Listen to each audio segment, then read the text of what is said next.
And perfect. So once again, thank you everybody for joining us today. We're so grateful for us to have this platform, to have the grandmother's voice, to have Jody, and to have Faith connect with all of us today for really some learnings and most importantly the reflections of that learning, and in planting our seeds, which is the second rendition of this program. For this program, we're calling it Resurgence of the Indigenous Voice. So truly giving voice to our Indigenous communities and Indigenous individuals. And this program is in partnership with Grandmother's Voice. Jody will certainly speak a little bit more to Grandmother's Voice itself. And this is presented by the town of Oakville. So before I begin, I want to very quickly do a land acknowledgement, followed by a reflection on the land acknowledgement. And as always, it's not about being perfect, but it's about being authentic. So Oakville, as we know it today, which is where I'm situated, is rich in its tradition and rich in its history and modern traditions of many First Nations, Inuit, Métis. From the lands of the Anishinaabe, the Arawandran, the Haudenosaunee, these lands surrounding the Great Lakes are steeped in First Nations history. The town of Oakville is located on Treaty 14 and Treaty 22 of the territories of the Mississaugas of the Credit. We acknowledge and thank the Mississaugas of the Credit First Nation, the treaty holders, for being stewards of this traditional territory. This is what I've read. It's literally on a screen that I've read from, but what have I reflected upon? And as I read this quote, I have to tell you, based on recent events, I have a special appreciation for the land that we're on. The land that we're on doesn't just represent a space that's been around way before any of us came and way before any of us, will still stay any of us leave. But we all have this connection with Earth because some of us return to it. We become Earth. And we walk on our ancestors, so to speak, right? So we will be connected to this earth, and the profoundness of that. This land is literally a part of me. It's a part of those who came before me. And so, what are we doing to honor this land? What are we doing to be, stewards of this land, to take care of this land, to champion this land? And so, I reflect on that and try my best to do what I can to give voices to those people who have been the stewards of this land, the communities before us that took care of this land, that can show us how to take care of this land. And part of this program, is about that, connection, collaboration, and truly appreciation for the land itself. So that is my reflection from the land acknowledgement. And I would like to now pass it on to Tanya to speak a little bit more about how we want to engage everybody in this virtual platform. Great. Well, welcome everyone. Before we get started today, I just wanted to prepare us for participation. On the screen here is a photograph of the crosswalk in Oakville. And this is at the intersection of Thomas and Church Street. And this crosswalk was installed in June of 2022 in honor and remembrance of the Indigenous children who never returned home to their families, as well as survivors, families, and communities that were affected by the residential school system across Canada. This is a visual reminder of the important truth and reconciliation work that is needed and must continue in our community. The conversations we have here today and in the next couple of weeks encourages critical discussions about historical and contemporary issues facing Indigenous peoples. And the final session, we are hoping to meet in person, and we would like to meet at the crosswalk. And we will give out further information about that, but that is our plan for the last time that we meet. So we look forward to that. Moving on to the next slide, I just wanted to go through some participation instructions. So we do have a large group of people here today with us, which is really wonderful. We would like you to use the chat box to communicate, and I will do my very best to collect your questions and forward them to our guests. Please look for the hand up feature in the chat box as well. You can privately message the host, Nabil or myself. to submit questions or inquiries without interruption.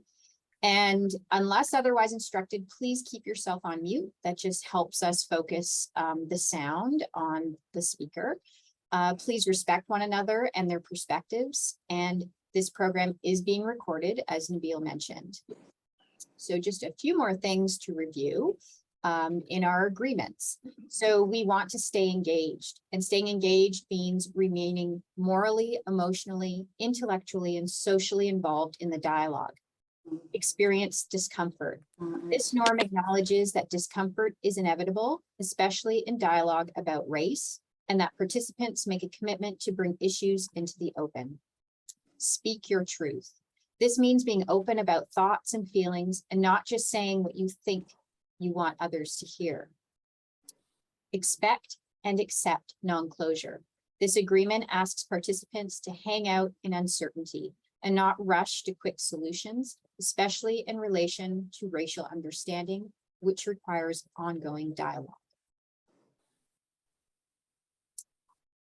And if you need contact information about anything that you hear today or you want to reflect on, there are some numbers here that you can access. I will also have them on hand. If you want to text, chat with me, I'll send them to you as well as our local general crisis number in Halton.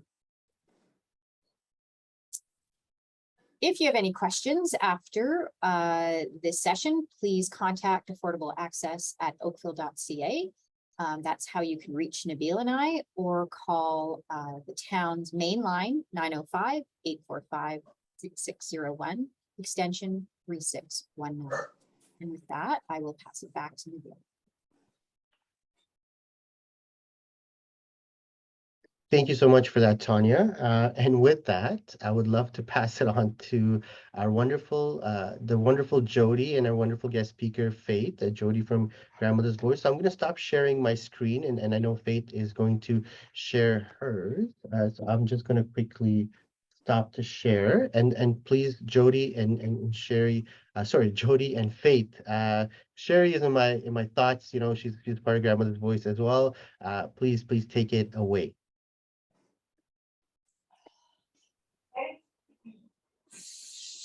Noah, hi everyone. It's so good to see you again. And yes, Nabil, thank you for acknowledging Sherry. I was thinking about her too, and how we were, going to mention that, she's a big part of, the founding of Grandmother's Voice in the region, and just really grateful that we continue to have this space and share knowledge with each other and build relationships that, continue to really support and create the foundation that we need to create a healthy community. So in this moment, just acknowledging all these amazing people that come and acknowledge how you've opened it, and acknowledge the land and the importance of it and the relationship that we have to this area. And, for those of you who've been here before, we like to open with that Thanksgiving address and just acknowledging everything that the Creator provides for us, and first always acknowledging the people that made their way here and came to be in this space, and how we've come here with the purpose to support each other and to support each other's understandings and who we are as people. And also just, again, thinking back to Nabil speaking to the land and the relationships with it.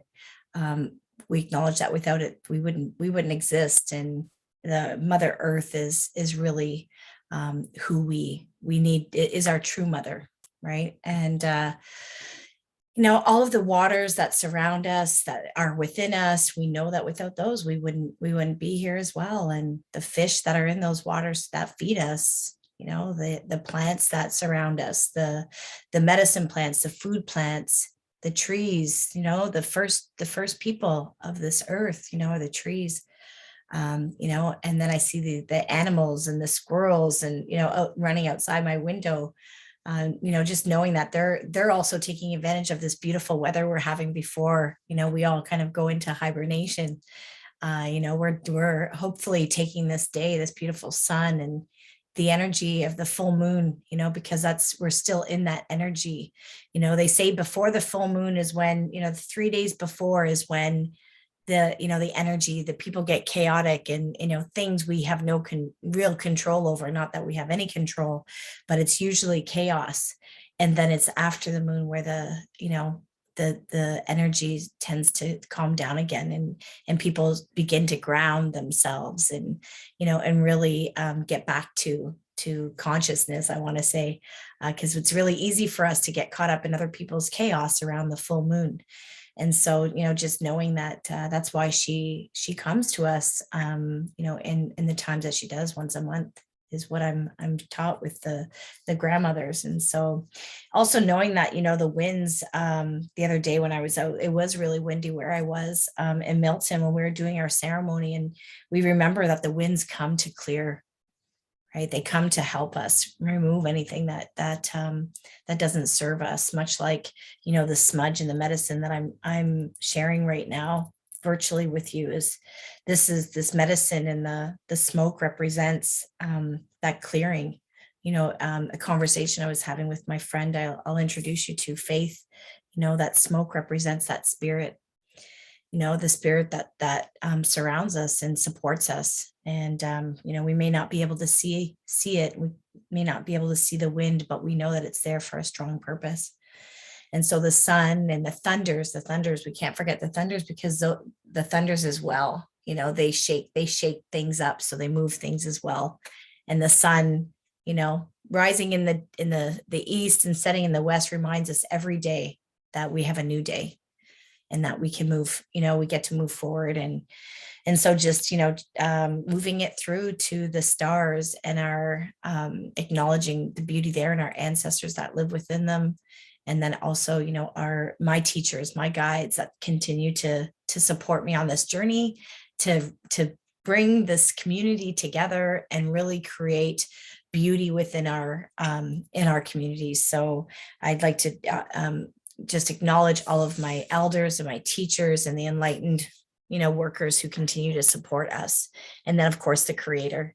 I'm grateful, ever so grateful to the elders that have guided me on my journey here, as grandmother's voice, as a voice for those who can no longer speak.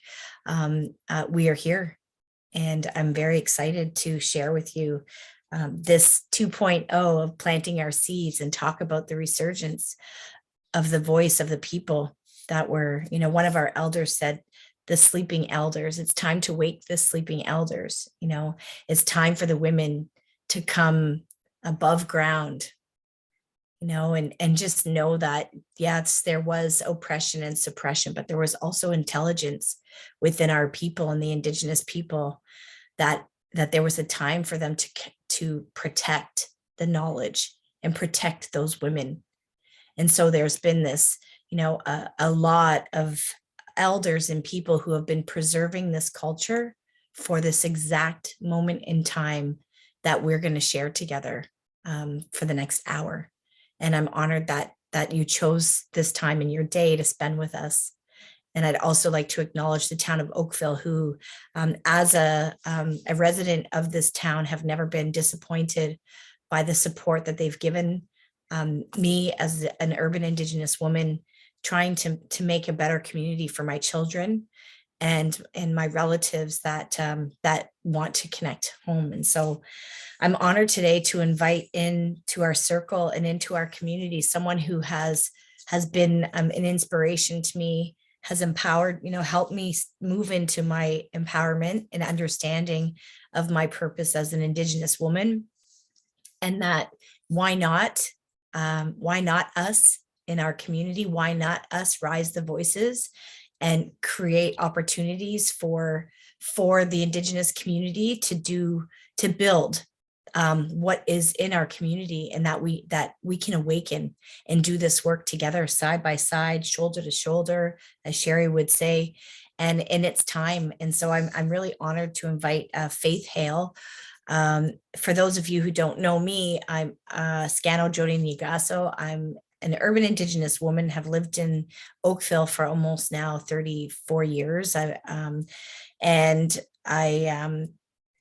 started my journey many years ago, and in the last 12 years have really started to bring, when I found my family, bring my culture here and do ceremony and include my children. And I'm happy to say that my son was one of the first urban Indigenous youth, if not the only one in the Halton region, to receive an eagle feather at his graduation at the at Iroquois Ridge School.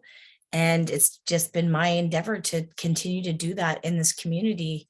And so in all of this, in my story, I found a woman who was very eager to continue her work from her community and what she's learned to come into our region and support us. And so I'd like to introduce you to Faith.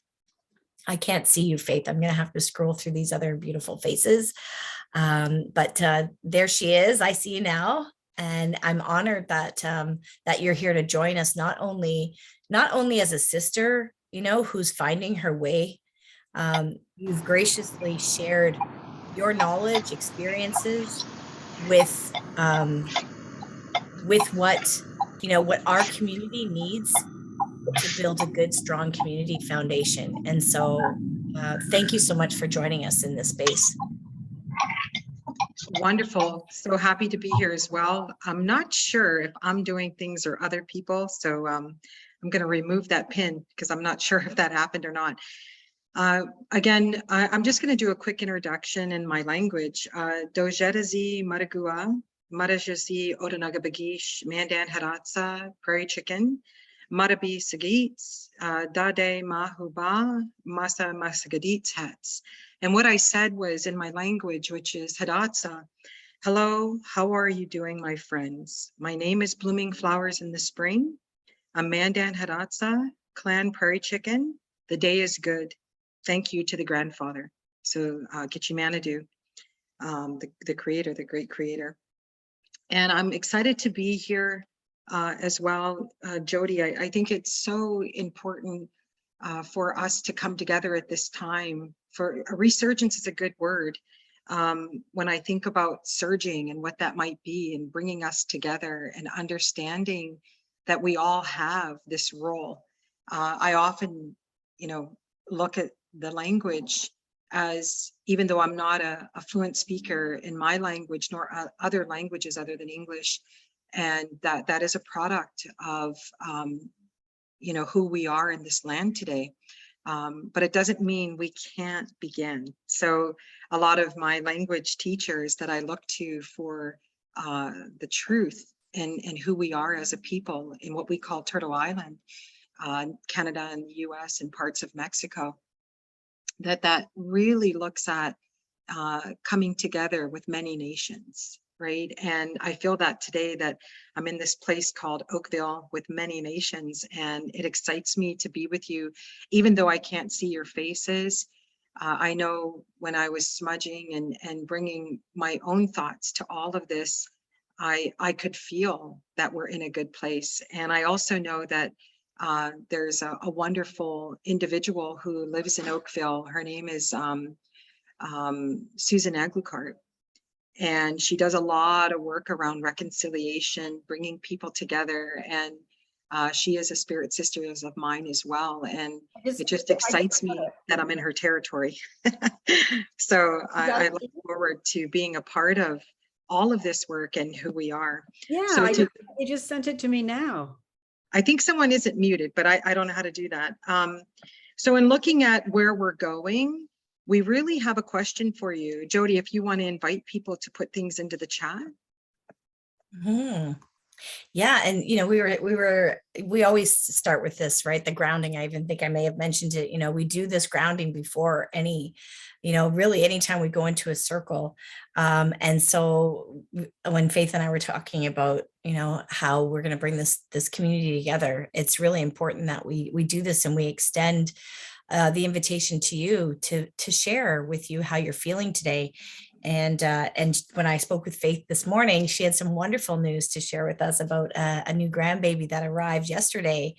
And so, so I know the feeling that I've had with my own children coming, and my own niece and nephews, and then my great nieces and nephews. And so, you know, I want to just congratulate you on that, Faith, and just send some love, and know that that's just a wonderful place that you're in.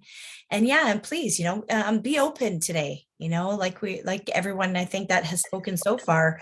Let's talk about this, because one of our first things that just popped over, well, you can see this right here is just saying, you know, ask how you're feeling today. Put a phrase or word, put that in the box, because some people might need a little bit of support moving into, you know, different ways of thinking or understanding. And so don't be afraid to share what you feel compelled to share in that chat box. And so moving to the first slide, what, you know, knowing that this week is Treaty Week. I mean, the last few months in our community, for myself and for Indigenous people, you know, I'm calling it the Indigenous movement, the Indigenous industry. There is so much happening with Indigenous people, and resurgence was the word that we felt was right, because we are in it, you know, we are coming to this, you know, we're not even coming to the surface. We've, you know, the top has blown off, and then there's community, and there's people, and there's our relatives that really want to engage and be a part of it, and they don't know what to do. And we're not just talking Indigenous people, we're talking non-Indigenous people, we're talking Indigenous people who've had their status and don't understand where they fit in, they don't know where to begin their journey. There's so many different ways of understanding like where we are to get to today in this time.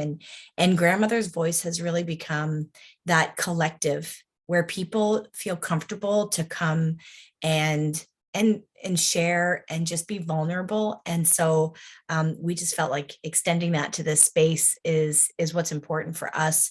And so, you know, Faith is great at talking about treaties. So I'm going to leave this conversation to start with her. But, you know, I always start, when I do talk about treaties, I talk about everything that I put on my body today is a treaty to my relationship to my coffee that I reheated 3 times today. I don't know why, you know, but Faith, let's share some real, you know, some real Absolutely. content.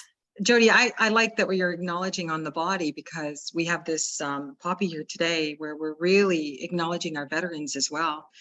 Why when we think about treaty and Treaty Week is that people put their lives, you know, on the front line. And sometimes, you know, we don't honor enough the work that has been done generations before. So when we think about this week as well, we're thinking about this time of remembrance, right, for where we are. So on top of that, I did bring, you know, some treaties with me, which is One Dish, One Spoon, which is the wampum belt that you're looking at now. And wampum belts, yeah, they look, I mean, they really are beaded. They're made from shell, wampum. And as Indigenous people came together, their treaties, if I was in person with you, I would let you feel the weight of it. There's weight in the work that we do together, and there's that time we spend together. So every bead in these wampum belts were fashioned and made by individuals time over time, and each bead symbolizes a teaching. So if you can think about that, and sometimes how long does it take you to make a bead from a shell? It takes a very long time. So there's a lot of teaching, a lot of relationship before this is sewn. Together, we go to John Bead, we purchase beads. It's a little different. You know, the trading is a little different, but the symbolized understanding of why we had wampum belts in this area and what made sense for the people was that it would last as long as the grass grows, right, and the water flows. So as long as there's human beings, this is going to be in place. So the One Dish, One Spoon wampum belt is a treaty and agreement. It's a promise between the Anishinaabe, which some of you are in this area, we acknowledge that, and the Haudenosaunee people prior to European contact. So we understood that we ate from one dish is that purple design. And in the middle, that represents sharing and respect, you know, and this spoon that is white in the middle, and the purple dish is also mindfulness and peace. So when we come together and we look at, what does this mean? We're really looking at, think about this. Imagine having friends over, and we do this because you put out a dip and everybody eats from that dip. One dish, one spoon, and COVID hit. People are like, we better have separate trays. We don't want to pass on any disease.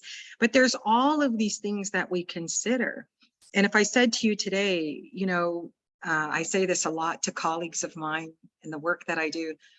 What if we had to share all our resources? What if all resources and funding came to one bowl, one dish, one spoon, and we all had to eat from that?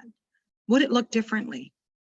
And I think sometimes with re-engineering, rethinking, going forward, a global pandemic and what that might look like 5 years from now, we have to consider that ourselves, not just the big ship, which I'm going to talk about next.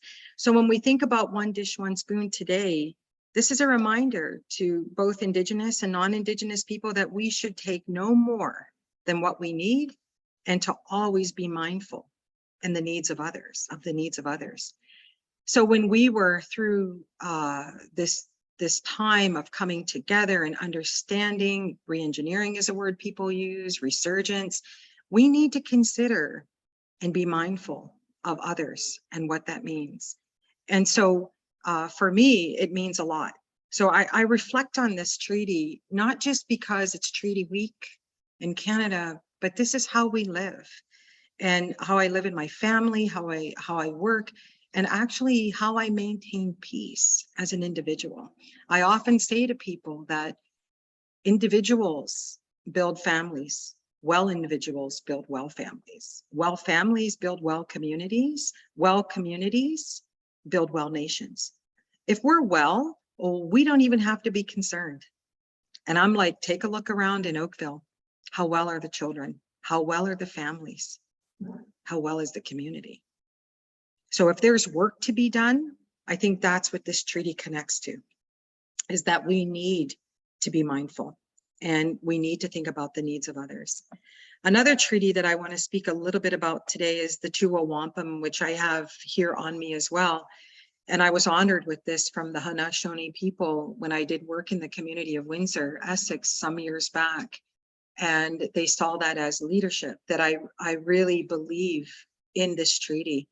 And when I think about the Wampum belt and what that means, often people will say, well, that's a Haudenosaunee teaching. And yes, it is, because Haudenosaunee, as far as my understanding, they protected the eastern borders. So anytime a newcomer, new boat, ship would come in, no matter who you were, you met Haudenosaunee people, and they would acknowledge you and teach you about the treaties of the land. And you would have that understanding before you would even come into this part of Turtle Island and have an understanding of our way of life and way of being.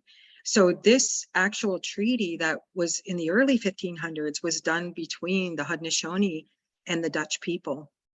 And the Wampum was what people were seeing. So if you can imagine this, and some of you may have this knowledge, that there were ships in the waterways and there were canoes. And what our people were able to see is that if those canoes got too close to those ships in the same water, it could be dangerous. It could be disastrous.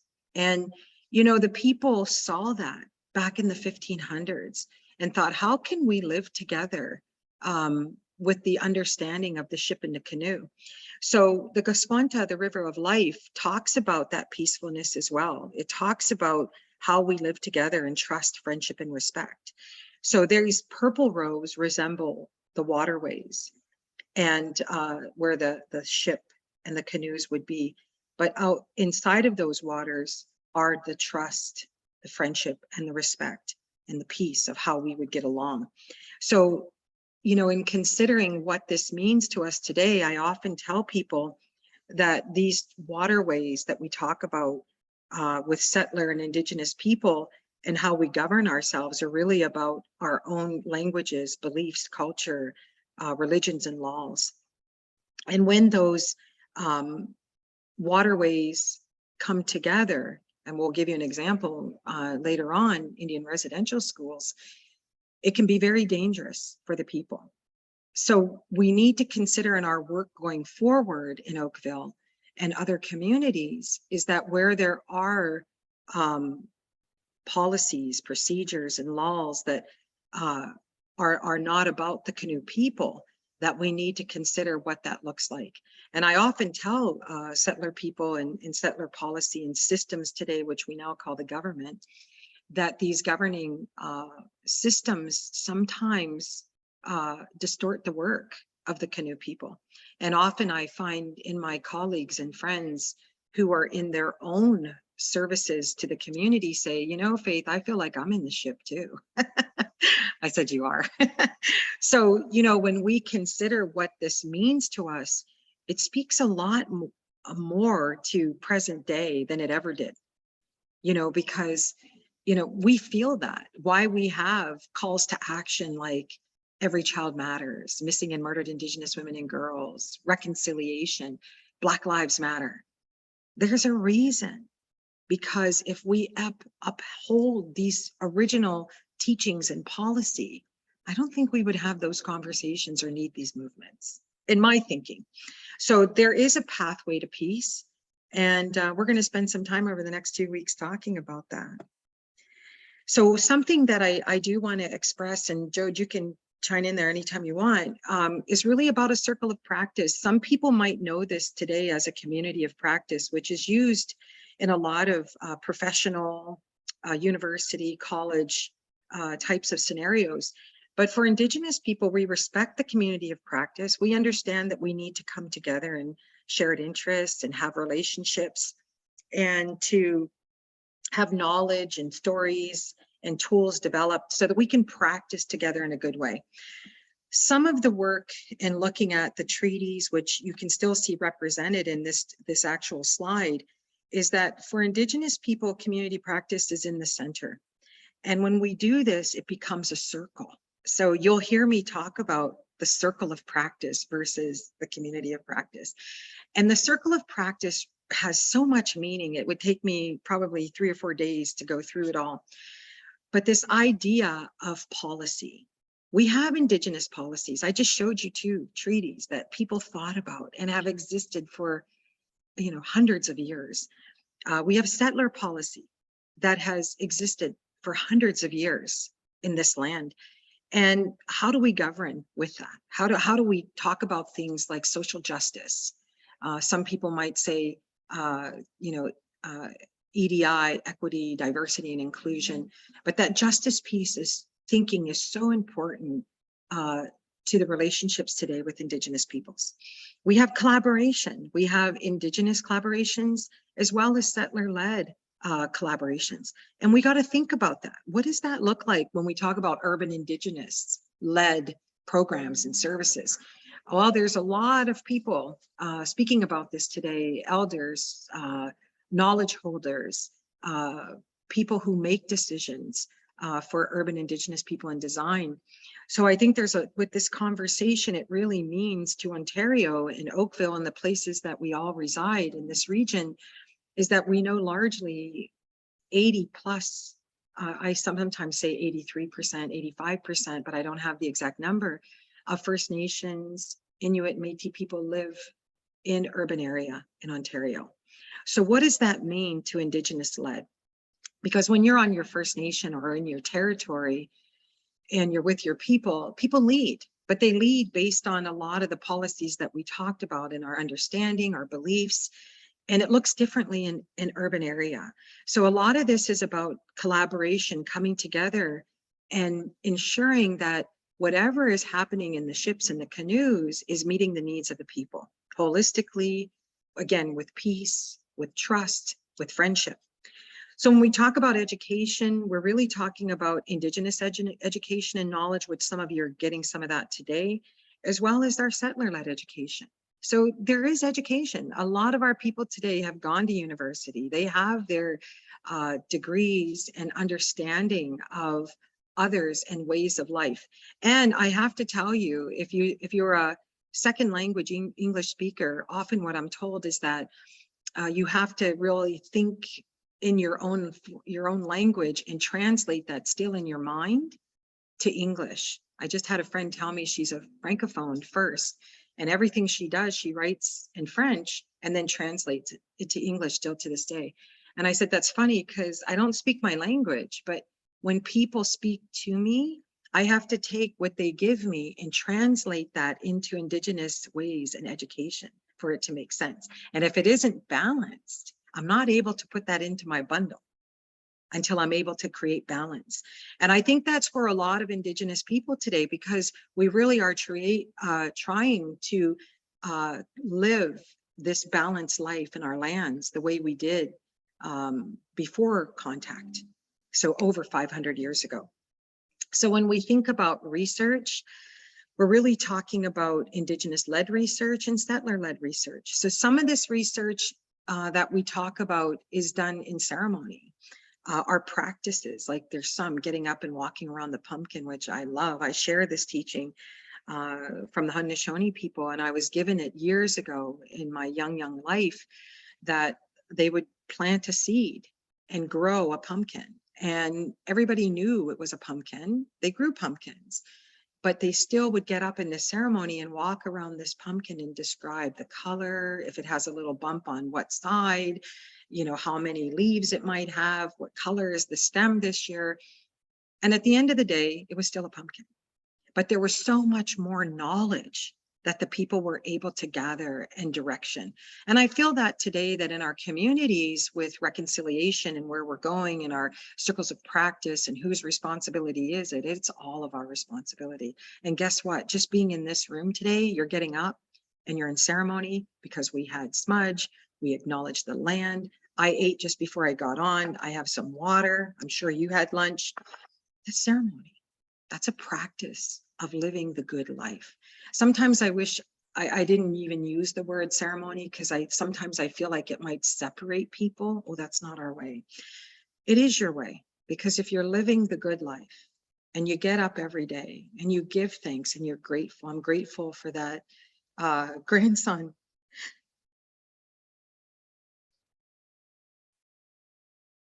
I just have to acknowledge that. And that he's going to have an opportunity to live this good life.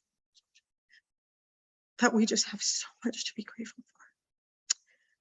So in that, a circle of practice really is about you. This is not about your business, what you learned in school. It's really about, what do you bring to this sacred circle? And when you bring your heart and you bring your spirit, you're already there. So that's what I have to say. Jody, anything? Oh, no, you're doing just fine. Okay, because I'm going to move on to some little bit of you know what, you know, as I'm listening and feeling, you know, grateful to be in this circle and with everyone that showed up, because we know that whoever is here is supposed to be here with us today. Yeah. And this is just the beginning. And I'm just honored that you're here to share with us today. So keep going. I love it. So when we're talking about, and Grandmother's Voice talks a lot about this in the work, is that, you know, we're not going to spend a lot of time on Indian residential school, but what I want to draw your attention to is where's the community? Where's the family? Where is the mothers and fathers? And look at their faces. This is a photo that was widely put out to Canada and US to show that this policy was fully in place, and for whatever reasons they were communicating that the work they were doing was successful. We today have, you know, other thoughts about Indian residential school and what this might mean, but I just want to let you see with these young humans who they are, and acknowledge that this is the truth. This is what we have to talk about when those ships and canoes collide, and what comes of it. And what we do know from this is an illustration from David Fadden, and he's a Mohawk artist. And when you look at the far left of your screen, you're seeing people without color, like literally. One thing I learned, because I was reading this, and I'm not sure if anybody else picked this up recently in their research, that it wasn't Indian residential schools in the beginning. It was called Indian industrial residential schools. I want you to think about that. Because everybody's like, oh, residential schools, what's wrong with that? Industrial residential schools. They took people who had a free life, who lived off the land, who grew gardens beyond. That was how I'm going to tell you right now, because some of you next week might not get it, but that is how we measured wealth, by the number of gardens in community. That was our wealth. And think about that. If you measured wealth by gardens, we'd get really busy outside.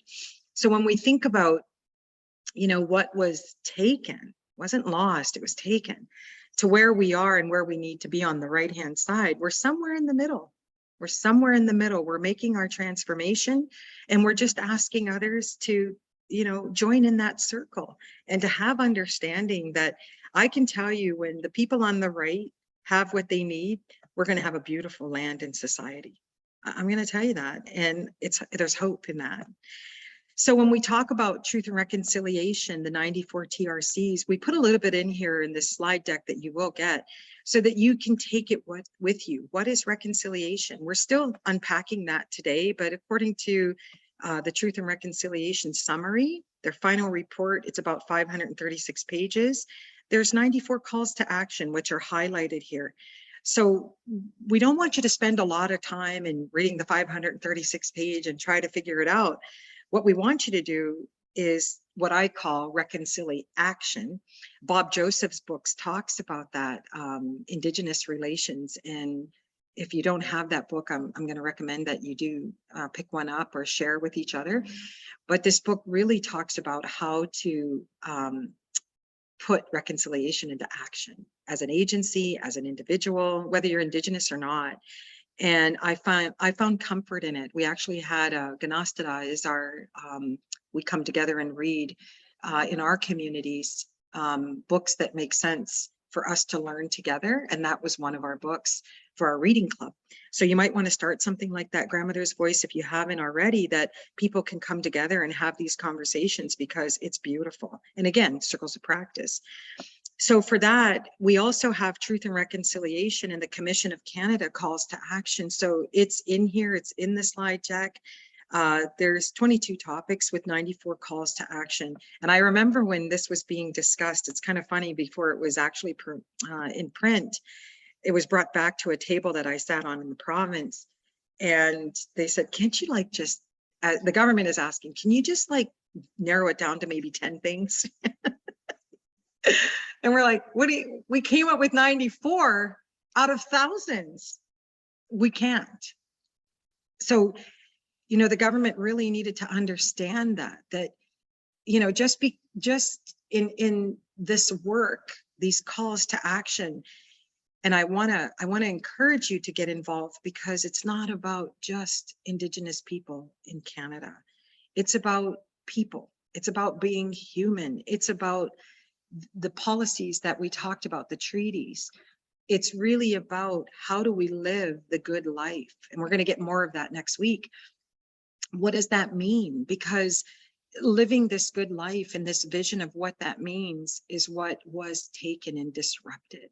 And I can't say why today that happened, but I believe it was necessary for all people. I believe that. But it's also necessary today that we create great change together.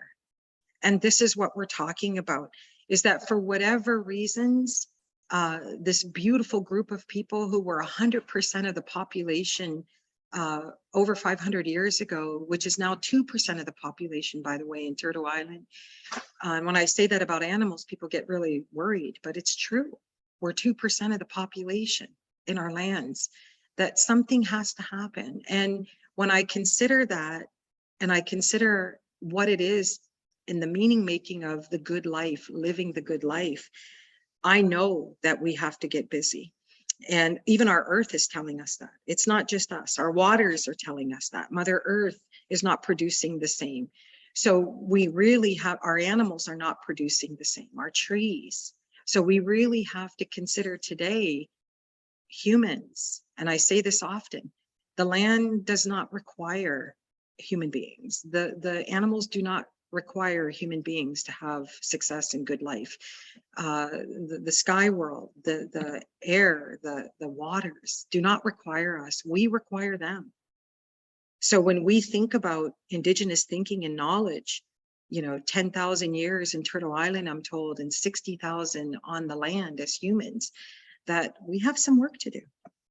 We have some work to do. So these calls to action are about you as much as they're about us. I want to let you know that. And when you get deeper into it and understanding, you're like, hey, this should be for everybody. And we're like, yeah, because we're human. So we work from that place. And, Grandmother's Voice has done a lot of this work over the years, like looking at missing and murdered Indigenous women and girls and ceremony, bringing back women's teachings, who they are. And in here, in the slide deck, we're really talking about the May 5th Red Dress Day, missing and murdered Indigenous women. We also, in the fall, around October the 4th, communities are gathering together for these reasons. And it's important to understand the symbol on the left with the hand, the red hand that's across the mouth of the women. It wasn't that women were murdered. It happens. It does. People are murdered, but our women were silenced to the point that people didn't even look for them. So people targeted our women for many reasons because they knew people wouldn't look for them. So there's like this double silence that's happening. So it's important that we're quite a bit higher percentage-wise in all nations of people, Indigenous women in Canada, now the US, I believe as well, go missing. And we really need to look at that and bring safety into that. So the Red Dress Campaign Day also is a part of our work in May. And let's not confuse that with the Red Dress Heart, because I think there's a heart movement as well for heart, healthy hearts. So, but this Red Dress campaign is really about the spirit of those women that's captured in that red dress, which is our color, our place on the medicine wheel. And women saw that as significant. So we hang those dresses from our porches and trees on that day to symbolize the lost souls that have been taken. And so when we think about women, and I know that Dr. Beverly Jacobs in the area of Six Nations did work, and her research was proving the connection of our Mother Earth, our land, and how we've pillaged and raped the land. And if we continue to do that, that's going to happen to our women because we're so connected. So that interconnection of women and our Mother Earth is very connected. So we have to think of ways to heal both because it's happening, right? So there's a lot of people thinking about this movement and where we are. Another movement I know grandmothers, and Jody will follow up with these, is Every Child Matters. Orange Shirt Day, September 30th, and now we know residential school honoring survivors, as well as the holiday that we talk about that was now second year, I believe, Reconciliation Day. So a lot of this work is, again, the work of reconciliation. How do we educate our community of practices, circles of practices? People are reading and coming together and pledging and really creating a positive celebratory movement out of a lot of things that were difficult for Indigenous people. Often I know that when we do this work, people are like, oh, we came for the dancers. We wanted to eat the food of the people.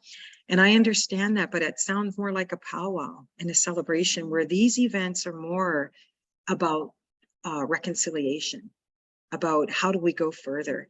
How do we relationship? So we don't want to confuse that, even though we're happy people. Honestly, Indigenous people gather, and our reason for gathering today, the late John Agoni would say, is for joy and celebration. The time for gathering for healing has passed. That's what they tell us. So those children that are being born today need to learn and experience joy and celebration. So when we come together like this, it's about joy, it's about celebration. And it's wonderful in my thinking. Jody, I'm going to hand it over to you, just if you want to comment on any of that. You're great. You're like an easy read, an easy listen. So I'm really grateful that that you're sharing this. And just really talking about grandmother's voice, I think that that's, through the guidance of our elders. I think when we started this group, and the idea was through the grandmas, when they were introducing me to my culture, it was, how do you create a healthy community? And they were said, well, let me guide you. And so knowing that it was understanding the history and where we were and where we need to be and how do we get there, we're really blessed that we have these elders and grandmas that have taken everything that Faith has talked about and helped this region build it from that. And so Sisters in Spirit and Orange Shirt, like we've started movements across Ontario. We were just with Phyllis and her family in Niagara Falls. We actually supported Phyllis to fly here with her family, experience Toronto region. We went and spent the day with her with the residential school survivors from the Mohawk Village Memorial Park group, which is also known as Woodland Cultural Center. And, people say, how did you do it? We don't know. We're just doing it because people are showing up and saying, how can we be a part of this? Because we see that it's needed. And so there's a couple of things. You can always go to our website. You can always go to our Facebook page and see the work that we're doing, but you can also, get engaged and just show up at some of our partners like the town of Oakville or Conservation Halton, who really supports everything that we're doing. Or we have a display right now at Iroquois, the village, and in Milton, and it's got the red ties. And so we started that by ceremony, and we do ceremony on May 5th. Even though it's more of an awareness day. And then October 4th, we do our Sisters in Spirit, where we do invite people to come from the date of October 4th right through till November 25th. Those red ties are on display. So we're constantly bringing awareness to the community to get them engaged, to help them with that action piece, but also to build relationship. Because what we're, the main reason, one of the main reasons why Faith is here with us in our community is because she's helping us build this community from a heritage grant. And so this is really important to show that we have a strong, not just a alliance and commitment with Indigenous matters across Canada, that they're supporting us in our knowledge and growing community, but also the ones close that can help us build this in a good way. And so we welcome everyone just to find out more about what we can do and stay connected to our survivors and community. That's 45 minutes from here on Six Nations and on the Mississaugas. And really just, sharing this knowledge and getting involved the best way that we know how, which is just doing it, do the work and see who shows up to help in that. So I know we have a few more slides that we wanted to move through, and Faith will be stepping off a bit earlier because she's going to see her beautiful new baby. But I would love to just, have you continue to talk about, what and how we're building, our foundation in this region based off of Indigenous ways of knowing and the, Bemadzewin. Yeah, thank you, Jody. Framework. I know, because that's also the work that we're doing with Dennis Wendigo. Yes. Right. And that's really that healing piece that has really been supporting the Indigenous people that show up right now and non-Indigenous. Yeah. So some of this work, Joe, like it's been years for me, but in developing framework is really about reflective practice, research, being with elders, knowledge holders and keepers, and the language. The language is key. And people used to ask me, well, there's 170 plus Indigenous languages, and, how could we ever learn all of our languages again and, bring that to action? And I said, well, there's bits and parts, yes, but in the language, it's not about speaking a language that we know, like speaking English. It really is where all of our truth lies. Like Indigenous languages is more like a pictorial language. The same word for a glass window and a glass that holds water are completely different. So if I was speaking to you and I said, oh, could you pass me the glass? you would know a glass of water because I'm holding it and I'm asking that. For Indigenous people, it would describe what that is, that action, and what it is and what it's made of. So it wouldn't be using a word, just glass, right? So sometimes within our languages, and what people don't realize is that there aren't words in the English language that can be translated into Indigenous languages because they don't exist. It's not a teaching, it's not a truth in our way. And I'll give you an example. Last week, I was taking a workshop with some wonderful people in the region that are published and talking about reflective practice with young children, and talked about Ontario's How Does Learning Happen, which is their mandate for early years. And I work in early years, so I know a lot about that. And they talked about being competent and capable. And when I started to reflect on that, and I know that that's part of the mandate, I had to ask one of my knowledge keepers, what does that mean? Because they're asking us to reflect on it and to be with families. And I'm not sure that I can judge competence in a child and a family, or if they're capable. It's more like a judgment. And when I wrote to him, it was really funny because he said to me, it doesn't exist in our language as far as I know. But what he could translate, which is very interesting to me, the translation would be somewhere around Minnow Inad Zizi, and it really means he has peaceful, accomplished life. We can see peaceful, accomplished life. We can. You can see that in people. You can see in people when they're troubled.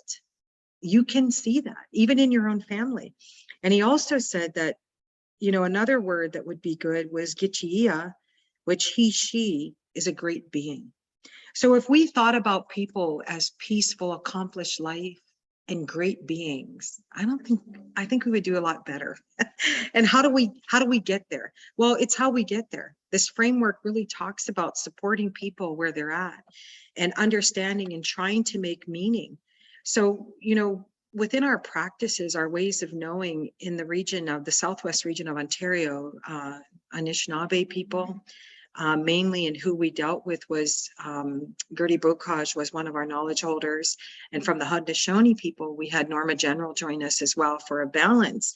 We talked about things like 7 generations teaching, 4 directions, circle teachings, 7 grandfathers teachings, cradle board teachings, 7 stage of life tool, relationship web tool, and balance and wellness circle tool, which we're going to get into probably next week more.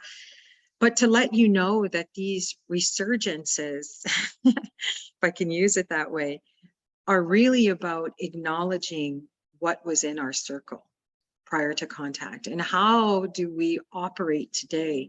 And it's such a beautiful way. It is such a beautiful way when you think about some of these teachings that we're going to get into. It really talks about this way of life, this oral tradition, the knowledge, the carrier, the healing methods. It's all holistic. Like this state of culture, that Indigenous cultural practices, I'm learning that culture it's a new word. Like it wasn't something that we also used in our way. Culture translates to belief. So when you say Indigenous belief and practices, every human has their belief. Every human has their practice. So these understandings and stories and traditions were just about being. Susan Anglocart speaks about it in her Nomad presentation about how she had to do the work for herself and in her community. And she's right there in your community. And, she talks about reinventing herself because of the new knowledge that she was able to have. And one of them was there was a study, and a lot of people talk about this, you probably know and learned it in school, that the people in the north were crossing the Bering Strait. Where were they going? And Susan Anglocart, since documentaries now back to the 1920s she studied, they were never crossing the Bering Strait. They were living, they were experiencing, they were being. This was their place. This is what Gitchimanadu, what Creator, what Great Spirit gave them. Indigenous people in this land, we weren't going anywhere. We weren't getting on ships and going far away. We were enjoying and being and living and really going deep to learn about our lands, our animals, our plants. So you're going to see a lot of that in the resurgence of cultures of Indigenous people, because like I said, how we measured wealth was simply by the number of gardens that people grew. The Haudenosaunee, they had 28, I believe, species of corn, pumpkins, beyond, squash, beans, and it was enough. It was sustenance. And we had a relationship with these plants, animals, that we understood each other and gave to each other. It was reciprocal. So when you think about what kind of relationships and being, we're in Oakville. What are we being in Oakville? And if I asked you, hey, how do you measure wealth? Today, it's going to be in our families, in our children. How well are they? The people of New Zealand say before they go to war with each other, part of their ceremony or their talk to each other as frontline warring people was, how well are the children? Because if we're doing this and the children aren't well, what are we doing? Future generations. So I would say Eric Isaacs, who passed away, I think it was 94, Cecil and Cedric's dad and many other children, he left us with a teaching. He said, the real owners of this land have yet to be born. Think about that. The real owners of this land have yet to be born. That's future generations. So when we talk about Indigenous beings and practices, we're really talking about learning from elders, knowledge keepers, letting go, and we'll practice that also next week, but letting go of what maybe I would believe that the narrative that Susan Anglukar talks about and sings about and writes about today is letting it go. Like we were never crossing the Bering Strait. We were being. So we're going to let that go, right? And move forward. So our ways of knowing. So I encourage people who may have come to this land, who speak English today and live in Canada, to also acknowledge your stories, where you came from, your grandmother's, great-grandfather's stories, and why you're living those generation decisions that were made before you today. And that's important because we all come to this circle. We all come to this belief and understanding. So this is my last slide to share with you today, is we're really talking about these ways of knowing and being. And believe me, I have a lot of changing in myself. My ways of thinking and my ways of knowing in Western colonial, that egocentric thinking around I am the one and you need me. And that's business today. Sorry to say, it's who we are.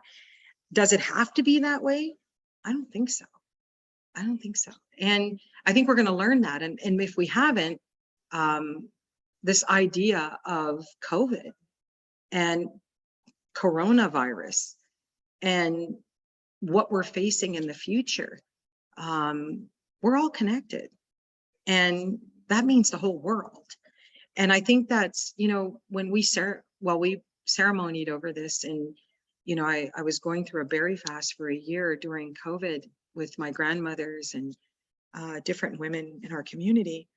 Part of the teachings that came, even before the government was reporting where this came from, the women already did that work, and we're told it came from the animals, and it will continue to wake up the human beings. So what are we waking up to? That's what I'm going to leave you with today. What are we waking up to? Who are we? Because, when I wake in the morning and I watch the sun come up, and my practice is prayer, and I pray for, the spirit and what I need to do and what the message will be. And I live this life striving for peace and celebration and joy. That's worth living. I believe that, and always wanting to be a part of the unity of what brings us together. We are all one. We need each other. So I need to show up in a good way. I need to be in a good place, because what I do know, and like I said, it's a well individual. And I'm not a well individual every day and every moment of every day. None of us are. It's just the way it is. But I strive to be that. And I think when I want to go, I love this teacher. I just learned from Darcy Lang. She's a published person speaking about leading people in a positive way. She talks about her little, she calls it the doorknob. Before she opens that doorknob to go into her house, to her family, she checks herself. She looks in the mirror. What am I bringing into this family? And then she says, you can apply that to your workplace, right? When you go into that community, when I came into this room and pushed that Zoom button, I knew that I was showing up and I had to bring what was good. So, we do this work and we are one. We can be, we need each other. But how much of that do you believe? And that's the practice. That's being human. And that's what I know when the elders and the grandmothers gave us the message, what are we waking up to? It's about unity, because this colonial thought, I don't know that that's who we are today. And I don't know how well we will be if we continue on that pathway. So when I mentioned to you earlier, Indigenous industrial residential schools, they were building industry. And I'm not shaming and blaming people for that, because I benefit from that today. So do you. So do you. We have lights, we have light bulbs, we turn on water and the water comes out. We trust it's good water, but we have water. We go home to homes of safety, some of us. We drive cars, we put gas in cars. We're not saddling up a horse and getting on it or walking for 30 days to get to another place to get sustenance. So we're thinking about, what does that mean? And how do we do this in unity and bringing ourselves to this thought of Indigenous ways of knowing and being? So that's the sharing we have for today. I'm excited to meet. I mean, maybe someday we'll meet in person, but I have to tell you, life is worth living. There is so much joy that we have yet to discover. And none of us are promised that we can even make it back here next week. But I can tell you, we're in a good space right now. And that's what matters, right? So I want to leave you with those thoughts, and Jody, for any questions that people might have. I think that we can do that. Yeah.